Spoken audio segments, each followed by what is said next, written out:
Hi, this is Brewed Games, an indie game studio based in India developing our very first game, Winds of Arcana Ruination, a 2.5D Souls-like action platformer being developed in Unity. The game has been in development since the past 2 years and is planned to be released on PC in 2024. From what we thought was going to be a casual mobile game to a full-fledged platformer with a lore-rich narrative, we have gone through some crazy development adventures, but we never really had a chance to record our journey, up until now. This is Ash, and I present you our very first devlog. Our journey started in October 2020. Bored with our 9-to-5 jobs and being avid gamers all our lives, we made a bold decision of starting a gaming studio. We took the plunge and got incorporated and found ourselves an office by December 2020. We initially wanted to make a hyper-casual game to generate some income. So we started off by playing a ton of games just to understand the market. Later, we delved a bit more into PC games such as Ori, Hades, and Hollow Knight. However, our focus was still a mobile game. We came across Grim Valor and thought it was a decent hardcore premium game for a mobile, and that gave us some sort of starting point. And we began development.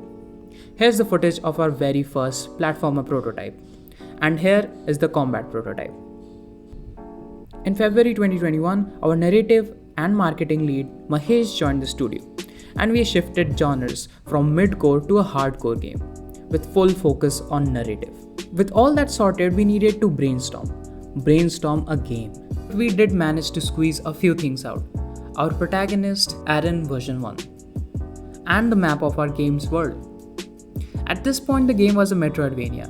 We mapped out close to 70 levels before scrapping it later on to do a simpler narrative.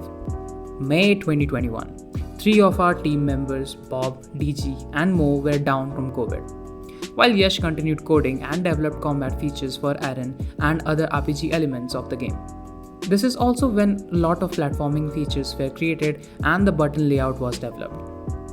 August 2021, we started contemplating the idea of a free-to-play game versus a premium game, and we stuck with the premium. You see, free-to-play games compete for screen time. The DAO and the MAU are the key performance indicators. The idea for them is to keep the players hooked so as to sell them more in-app purchases and show them more ads. We, on the other hand, wanted something else. We wanted to create a story, a world, put the player in our character's shoes and experience a journey. The combat system was eventually taking shape, and we thought that we would finish a vertical slice by March 2022 and start pitching to publishers. The release date then was October 2022. Oh, how naive we were. The game was going to be a Metroidvania and the levels were coming to shape. Moving forward to October 2021, the game was not going to be a Metroidvania. Yep. We had 70 levels at that point. 70. Anyway, we decided to start from scratch. Plans for the demo were laid and we started working towards that. Fast forward to March 2022, we finished our vertical slice and got excited as it was running on mobile. We also made our friends play the game and received a lot of feedback. They found the combat to be very button mashy. We had a lot of enemies coming up at once and the player just had to press a lot of buttons to fight them. This is when we realized that we need the combat to be a lot more tactical. Hence, we decided to go with the Souls-like approach. Enemies would be powerful and could kill the player if given the slightest of chance. June 2022. We had a new version of the world map and had it printed. Just because. We added a currency system, resistance system, and trinkets to the game. The trinkets are in-game items that help with exploration or combat. For example, the Aura Lantern reveals certain enemies and lightens up darkened paths. We also decided to add 2 more weapons and a rune shard system to provide more depth to the combat. We hired our first 3 employees, Siddesh, the concept artist, Tawfiq, the 3D artist, and Vikas, the animator. Now the challenge was to build a workflow and leverage their skills to make the game better. As the team continued to work on the game, we decided that the demo for our game would have 12 main stages with side puzzle rooms and 3 boss fights. Meanwhile, we were also working on new enemy framework. They had to be powerful and most importantly, have a mind of their own. A new menu iteration was also in progress. By September 2022, the new employees had all joined in and we were building a new workflow for concepting characters and environments. We will dive more into the details of the process in future videos, so make sure you subscribe. Teething the troubles, yes, but we all looked positive. We concepted our first 5 enemies and the 3 bosses for the demo. We compiled it all in an APK to show it off to the people at IGDC. The response was pretty good to say the least. Couple of things that were repeatedly pointed out to us by players was the characters needed to be more visible and a request to add more weapons.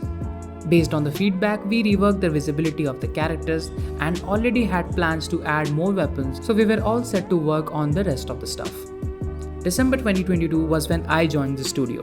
We started posting snippets of our game on Reddit and kept making changes according to the feedback. February 2023. It was all good, and just as we thought we had a nice flow going on, we started to make it PC first. Yeah, professionals at work, you see. So the PC first thing was always at the back of our mind, and it only made sense. It was a better market for premium games anyway. Additionally, creating something for iOS and Android and then upgrading it for PC and consoles was a rather odd thing to do. It is almost always the opposite for games. But switching development for PC from mobile was not really as complicated as it may sound. A week in and we already had a working prototype for PC. So we decided to launch the demo on Steam and make a trailer for it. So after a couple of hectic months and haywire development, we finally uploaded our demo on Steam, which you can play right now. Link in the description.